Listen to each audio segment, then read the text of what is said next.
যে পত্রটা আপনারা সংসারে আপনাদের জন্য, আমি বাবাজি আমার জন্য নয়, কিন্তু কি ভুল হয়েছে ভগবানের না জানি, কার ভুল হয়েছে, যিনি পত্র, সেই পত্রটা নবদ্বীপে আমাদের মন্দিরে আমার কাছে চলে গেছে। পত্রটা সাংঘাতিক। ভক্তিমতী মায়েরা, ভগবান লিখছেন, গুড মর্নিং, কেমন আছো? এমন একটা সুন্দর সকাল আমি তোমাকে উপহার দিলাম। তুমি দেখলাম ঘুম থেকে আমি ভাবলাম বিছানা ফ্রেশ হয়ে একবার তুমি আমার সঙ্গে এসে দাঁড়াবে, কিন্তু দেখলাম না। বিছানা থেকে উঠে বাথরুমে গিয়ে ফ্রেশ হয়ে বেরিয়ে এলে, চার কাপ নিয়ে বসে পড়ে খবরের কাগজ মুখে দিয়ে তুমি একবারও আমার দিকে তাকাবে না। আমি বললাম, যাক, সকালবেলা তোমার অফিস যাওয়ার তারা আছে, তোমাকে রেডি হতে হবে, হয়তো তুমি অফিস যাওয়ার আগে স্নান করে ফ্রেশ হয়ে তুমি যাওয়ার আগে আমাকে একটু একটা ধূপকাঠি দেখিয়ে যাবে সড়ক পথে। আমি উপর থেকে তোমাকে দেখছি তুমি করো কি। আমি তোমার অপেক্ষায় রইলাম। দেখলাম তুমি স্নান করে নিলে, জামা টাই পরে নিলে, জুতো মোজা পরে নিলে, খাবার টেবিলে বসে দেবে। আমি ভাবলাম তারা আছে, খেয়ে নিক বেটা। খাওয়ার পরে বাড়ি থেকে বেরোনোর সময় হয়তো একবার আমাকে প্রণাম করবে। আমি উপর থেকে তোমাকে তাকিয়ে দেখছি তুমি কি করো। দেখলাম খাওয়া দাওয়া হয়ে গেল, তুমি ঘড়িটা পরে নিলে, গটগট করে হাতে ব্যাগ নিয়ে বিটকেস নিয়ে তুমি বেরিয়ে পড়লে, আমার সামনে এলে না। আমি দেখছি তোমাকে, তুমি কত দূর যাও। তোমার দেখলাম কি মিনিট 15 মধ্যে তুমি বেরিয়ে গেলে, আমার ঘরে চলে এলে। আমি ভাবলাম হয়তো আমাকে প্রণাম করতে ভুলে গেছো, তাই প্রণাম করতে এসেছো। কিন্তু আমার ধারণাটা একেবারেই ভুল। তোমার আইফোনটা ফেলে গেছো, তাই ফোনটা ভুল করে ফেলে গেছো বলে ফোনটা তুমি আবার নিতে এসেছো। যা, ফোনটা নিয়ে তুমি চলে গেলে। আমি তোমায় দেখছি অফিসে এত কাজ, কম্পিউটারে এত কাজ, তুমি ক্লান্ত। আমি বললাম ছেড়ে দিলাম, তুমি ব্যস্ত মানুষ। সন্ধ্যাবেলায় এসে তুমি একবার আমাকে প্রণাম করতে। তুমি সন্ধ্যাবেলা ঘরে এলে। আমি ভাবলাম চারিদিকে করোনার এই কাণ্ড, বাথরুমে ঢুকে ভালো করে সাবান টাবান হাত ধুয়ে স্যানিটাইজার মাখিয়ে একটা ধূপকাঠি নিয়ে সন্ধ্যাবেলা অন্তত তুমি আমার সামনে আসবে। কিন্তু দেখলাম না। তুমি বাথরুমে গেলে, সাবান দিয়ে মেখে ফ্রেশ হলে, কাপড় পরা তো দূরের কথা, একটা 12 ঘন্টা পরে নিলে, নিয়ে সোজা একেবারে টিভির সুইচটা দিয়ে দিলে, দিয়ে টিভির সামনে গ্যাপ হয়ে বসে বউকে বললে, চাই না দাও না, কপি খাবো, কপি দাও। টিভির সুইচ দিয়ে রিমোটটা হাতে নিয়ে টিভিতে আলতো ফালতো প্রোগ্রাম দেখতে শুরু করলে। তুমি আমাকে ভুলে গেলে। আমি ছেড়ে দিলাম, তুমি আমার সন্তান, আমি তোমায় ছেড়ে দিলাম। যা, ও হয়তো চাটা খেয়ে একবার আমার কাছে আসবে, আমাকে ধন্যবাদ দেবে। কিন্তু দেখলাম না। টিভি দেখতে দেখতে রাত্রে 9টা বেজে গেল। তুমি ওখানেই রুটি তরকারি খেলে। খাওয়ার পরে তো দেহে ক্লান্তি আসবে। টিভির সুইচখানা অফ করে তুমি ঘরের দিকে, তোমার বেডরুমে তুমি চললে। আমি ভাবলাম এবার তো তোমার বাইরে যাওয়ার কোনো দরকার নেই, কেউ তোমাকে ডাকবে না, তুমি এখন ঘুমোবে। তো ঘুমোতে যাওয়ার আগে ঘরে বসে তুমি একবার আমাকে প্রণাম করবে। কিন্তু দেখলাম না। তুমি মনে মত হয়ে বালিশে মাথা দিয়ে ঘুমিয়ে পড়লে। সারা দিনের মধ্যে তুমি একবারও আমাকে স্মরণ নিলে না। বন্ধুরে, এভাবে দিন যাবে না, এখনো সময় আছে। বসো গিয়ে গুরুর কাছে। জীবনটা এইভাবে চলতে জানে না, এভাবে চলবে না, এইভাবে জীবন যাবে না। ভগবান তাকিয়ে দেখছেন। তোমরা যদি ভালোই থাকবে, ঠান্ডা জল খাচ্ছ, ঠান্ডা ঘরে থাকছ, প্রেসার কুকারের মশলা দিয়ে রান্না করে খাচ্ছ, ম্যাগি খাচ্ছ, আর কি বলে, ওই কি বলে আবার, দড়ির মতো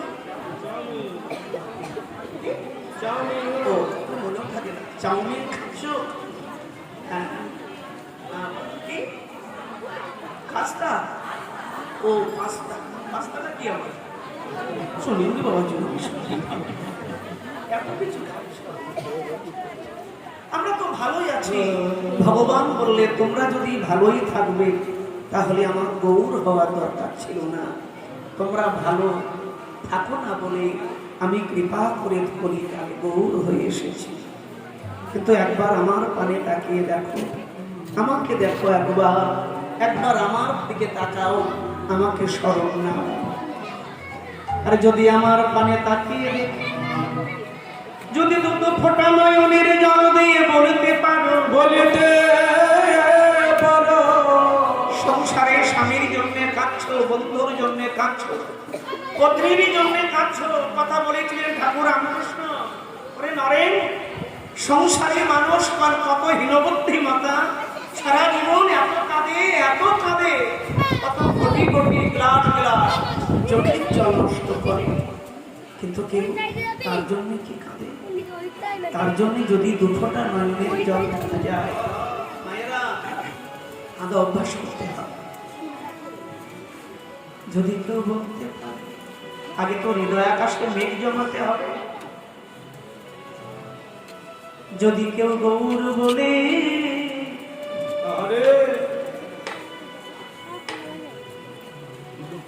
গৌর বলে কাঁদিতে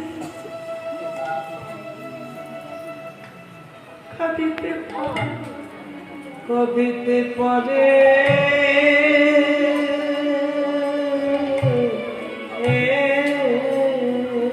যদি কেউ গৌরে বলে,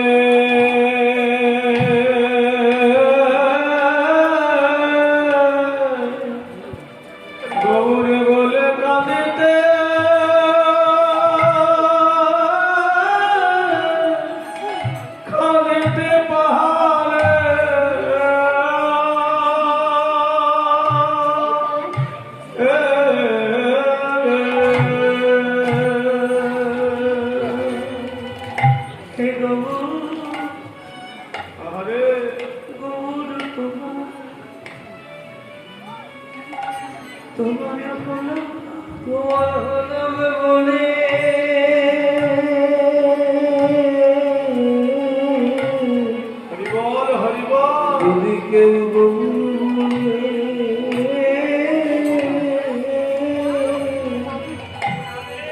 গৌর বলে কদিতে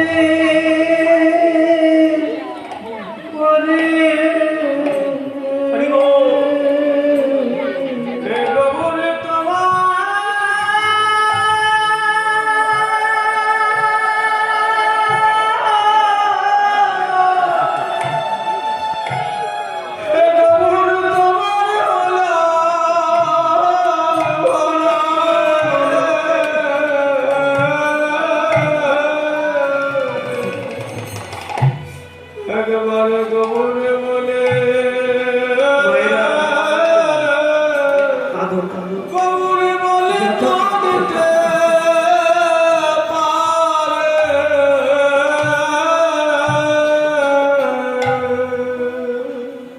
সরসে কুলে যদি বান না আসে, তুমি কোনোদিন ভাবের জগতে ভাসতে পারবে না।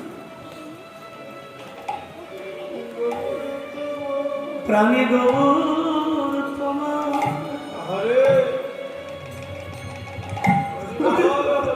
তোমার হলো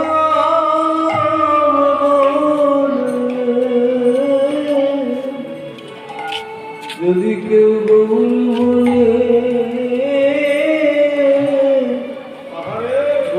বলে কাঁদিতে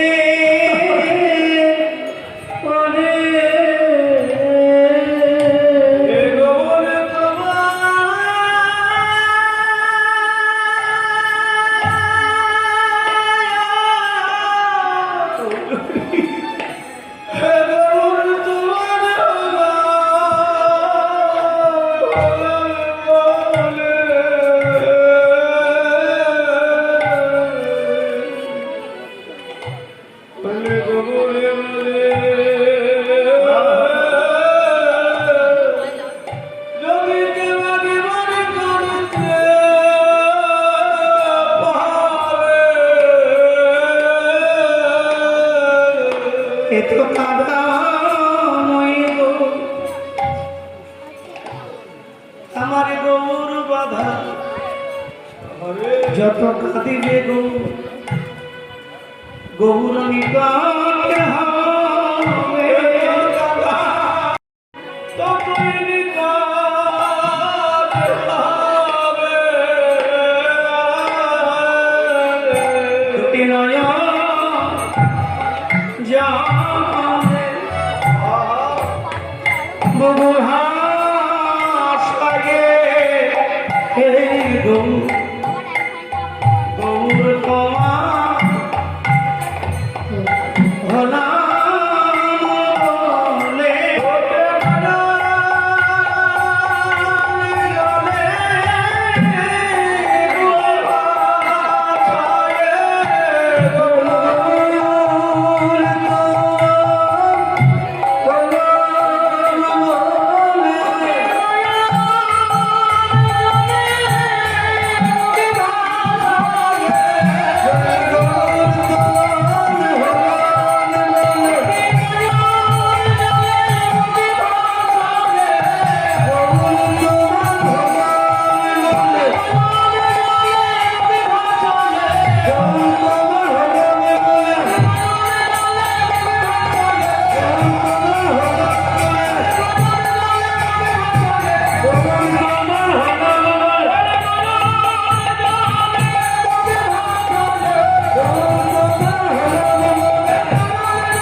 আমরা গৌর কথা বলে মূল স্রোতে ফিরলাম। আমাদের লীলা ভক্ত লীলা ধারাসতী প্রত্যেকেই জানে এই লীলাটা বড় রসের এবং আনন্দপূর্ণ। তো লীলায় যাওয়ার আগে একটা গান শোনায় এখনো বৃন্দাবনে বাঁশি বাজে। এই গানটা প্রত্যেক কীর্তনিয়া ভাই বোন যদি বলেন বাবা প্রেমানন্দ আপনি তো গৌড়িয়া বৈষ্ণব, তাহলে তন্ত্র সাধক ভবা পাগলার গান এত ভালো লাগে কেন? আমি উত্তরে বলবো বাবা পাগলা তন্ত্র সাধক হলেও তিনি মনে প্রাণে ছিলেন সাত্ত্বিক বৈষ্ণব।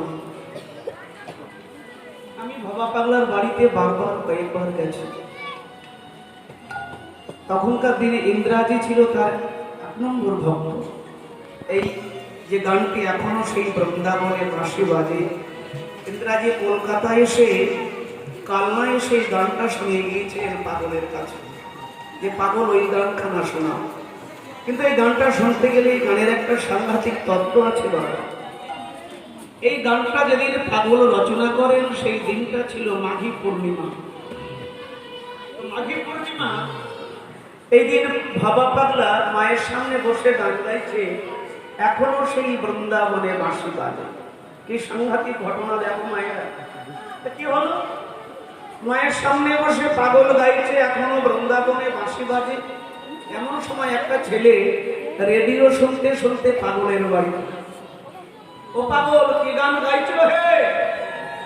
পাগল বলেন কেন এখনো বৃন্দাবনে বাঁশি বাজে? ছেলেটা হেসে বলল, আরে তোমার কৃষ্ণ তো দেহত্যাগ করেছে এখান থেকে 5000 বছর আগে, আর তুমি বলছো এখনো বৃন্দাবনে বাঁশি বাজে। পাগলের পাগলা কীর্তন। বাবা পাগলা হেসে বলেন, হ্যাঁ রে খোকা, তোর হাতে বাঁশকের মতোটা কি রে? বলে রেডিও গান শুনবে, দে তো আমার কাছে। তা ছেলেটা রেডিওখানা পাগলের হাতে দিয়েছেন। তা যখন পাগলের হাতে দিলেন, পাগল রেডিওখানা নেড়ে চেড়ে বললেন, হ্যাঁ রে কাণ্ড কি রে? বাঁশকের মধ্যে গান হচ্ছে কলিকালের রঙ্গ দেখি বাবা। হ্যাঁ খোকা, তোর এই বাঁশকের ঢাকনাটা একবার খোল দেখি, ভেতরে কি রয়েছে। আরে ঢাকনা খুলবো কেন? আরে খোল না। ছেলেটা হাসতে হাসতে রেডিও ঢাকনাখানা খুলেছে। ঢাকনা খোলার পরে যে ভেতরে 3খানা ব্যাটারি সাজানো রয়েছে, পাগল চেঁচিয়ে বললেন, খোকা এ লম্বা লম্বা তিনখানা এগুলো আবার কি? ছেলেটা বলে, এগুলো ব্যাটারি সাজানো রয়েছে। বলে, ঢাকনা যখন খুললি বাপু ব্যাটারি গুলো খোল। আরে ব্যাটারি খুলবো কেন? আরে খুলেই দেখ না। ছেলেটা হাসতে হাসতে রেডিওর ব্যাটারি গুলো খুলে দিয়েছে। তো ছেলেটা জিজ্ঞাসা করলে, পাগল ঢাকনা খুললাম ব্যাটারিও খুললাম, এবার কি করবো? ঢাকনাও খুললাম তোমার কথাই, ব্যাটারিও খুললাম, এবার কি করবো? পাগল হেসে বলে, খোকা এবার বাজা, এবার বাজা। ছেলেটা রেগে গিয়ে বলে, তুমি তো আস্ত পাগল, আরে তুমি তো গাছ পাগল, আরে ব্যাটারি না থাকলে রেডিও বাজে? পাগল হেসে বলেন, খোকা আমি পাগল না, বেটা তোর গোষ্ঠী পাগল। ওরে সন্ধ্যা বলে, ব্যাটারি না থাকলে যেমন রেডিও বাজে না, তেমনি মানুষের দেহে প্রেম ভক্তির ব্যাটারি না থাকলে তারাও কোনোদিন কৃষ্ণের বাঁশি শোনে না। বল হরি বল। আজকে সারাদিন ধরে, গতকাল সারাদিন ধরে যত কীর্তন শুনবে জানবে দেহ ব্যাটারি চার্জ হচ্ছে। গুরুগৃহে যাওয়া, হরির বাসরে যাওয়া, মঠ মন্দিরে যাওয়া মানে দেহ ব্যাটারি চার্জ করা। বাজে বাজে এখনো সেই বৃন্দাবনে বাঁশি বাজে, বাজে এখনো সেই বৃন্দাবনে বাঁশি বাজে, বাজে এখনো সেই বৃন্দাবনে বাঁশি বাজে, বাজে এখনো সেই বৃন্দাবনে। দাসের গানে, দাসের গানে গানে গানে দাসের গানে,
তুমি কোন বৃন্দাবনে গেছো? মায়াপুরে কে গেছো? হাত তোলো। মায়াপুর যাবে না, আমার কথায় রাগ করবে না। মায়াপুর এখন নিকো পার, আমার কথায় রাগ করলে বলে গেল, যেটা আমি দেখেছি নিজে চলে তাই। মায়াপুরে যাচ্ছি, বাস ভাড়া করে একেবারে নিকো পার করিয়ে নিয়েছি মায়াপুর। এই মায়াপুর আর মায়াপুর নেই তো, আজকে যাবেন দেখবেন ফুচকা হওয়ার ঠেলা। ভাবের জগৎ, ভাবের ভূমি গিয়ে এত গতাগতি শুরু করেছি আমরা, যেন নিকো পার করিয়ে নিয়েছি। হই হই করে যাচ্ছে না, বৃন্দাবন যাচ্ছি। বিষয় ছাড়িয়া তবে শুনতে হবে আমার বিষয় ছাড়িয়া তবে শুনতে হবে। ঠাকুর মশাই বলছেন, বিষয় ছাড়িয়া তবে শুনতে হবে তবে হাম হেরি বসে মধুর বৃন্দাবন। আমার কথায় রাগ করবেন নয়, আমি এখন শিক্ষক, আমি বাবাজি ভাবি না। আমি বাবাজি বলে কখনো কোনো কথা বলিনি। আমি জানি আমি একজন শিক্ষক, আমি শিক্ষক ভেবেই কথা বলি আসলে। তো মায়েরা, ঠাকুর মশাই বলেন বিষয় ছেড়ে বৃন্দাবন যেতে হবে। বুকে হাত দিয়ে বলুন তো হরির বাসনে বসে, আমরা সত্যি কি বিষয় ছেড়ে কেউ বৃন্দাবন যাত্রা করতে পেরেছি? আমরা কিন্তু বিষয় নিয়েই বৃন্দাবনে যাচ্ছি। যাওয়ার সময় ট্রেনের টিকিট কাটছি আর এটিএমে আরো 50,000 টাকা ভরে দিয়ে যাচ্ছি, যাতে ওখানে গিয়ে তুলতে পারে। আবার বৃন্দাবনে গিয়ে 10 দিন হয়ে গেল, ছেলেকে ফোন করছি, খোকা ওই দীনবন্ধু কাকু আমার কাছ থেকে 10,000 টাকা নিয়েছিল, সামনের সপ্তাহে দেবে, মঙ্গলবারে দেবে, দিয়ে টাকাটা নিয়ে আসিস, কিন্তু আমাকে ফোন করলো, ফেল করিস না, মানে দেবে না।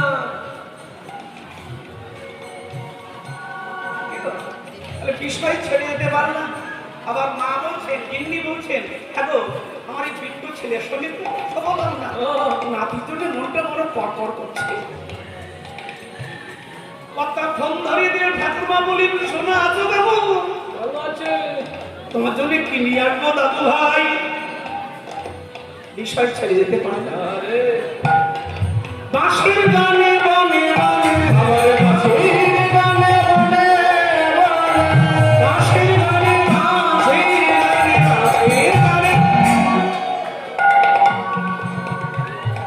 বাঁশির গানে বনে বনে ময়ূর নাচে, এখন বসে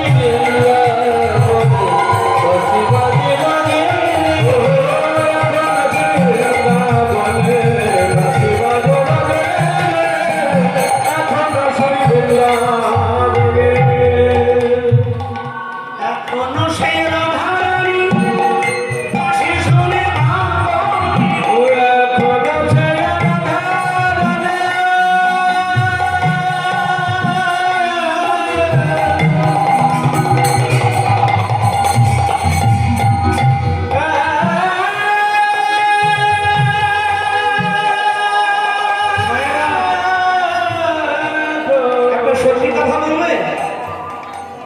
সত্যি কথা বলবে, বলো তো কেমন লাগছে?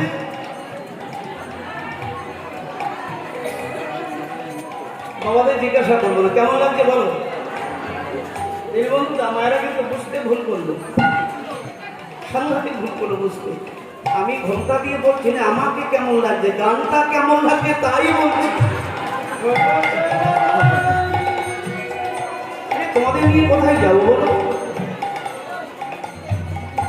এখনো সেই রাধারানী বাঁশি শুনে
শাক, মোচা ঘন্ট, ছানার জিলাপি, ননি সর, এগুলো আমি খাই না। আর সত্যি সত্যি খেলে তোমরা আমাকে কেউ দিতেই না। আবার খাই না বললে তোমরা রাগ করবে, তোমরা আমার ভক্ত। আমি সত্যি খাই না। তখন নানাবিধ ব্যঞ্জন যখন রন্ধন করে আমার সামনে রাখো, আমি নয়ন দিয়ে দর্শন করে প্রসাদ করে দিই। সেই প্রসাদ তোমরা পাও, অতি আনন্দে তোমরা জীবিকা নির্বাহ করো। আমি কি সেবা করি জানো? আমি সেবা করি ভক্তের অন্তরের অন্তরকরণের নির্যাস প্রেম ভক্তি। আমি ভক্তি দাও, ভক্তি সেবা করি। তোমার ওই ছানা, মাখন, লাবড়া, কচু শাক, মোচার ডাংলা এগুলো আমি খাই না, কারণ এগুলো প্রাকৃত, আমি অপ্রাকৃত। আমি দর্শনে প্রসাদ করে দিই। জয় রাধে। তাহলে এই জায়গাগুলো বুঝতে গেলে আমাদের প্রথমেই জীবনে ধারাপাত। সেই ধারাপাত তো আমরা পড়াই ছেড়ে দিয়েছি, মাথায় না।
প্রতিপালিত হব গোকুলে নন্দ যশোদার দোলাইয়া হয়ে।